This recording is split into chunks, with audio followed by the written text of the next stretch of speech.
மயிலாடுதுறை மாவட்டம் தரங்கம்பாடி வட்டத்தில் அமைந்துள்ளது.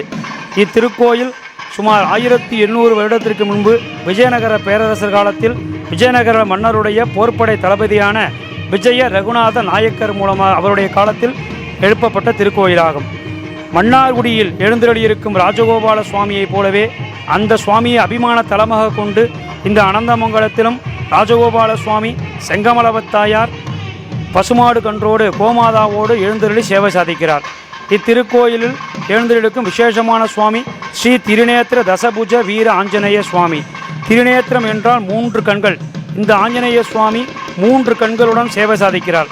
தசபுஜம் 10 கைகள், 10 கைகளுடன் 10 ஆயுதங்களுடன் சுவாமி சேவை சாதிக்கிறார்.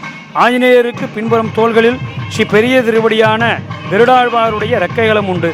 இப்படிப்பட்ட தரிசனம் 3 கண்கள் 10 கைகள் கருடாழ்வார் இறக்கைகளுடன் ஆஞ்சநேய சுவாமி காட்சி தரக்கூடிய ஒரே திருத்தலம் இத்திருத்தலமாகும்.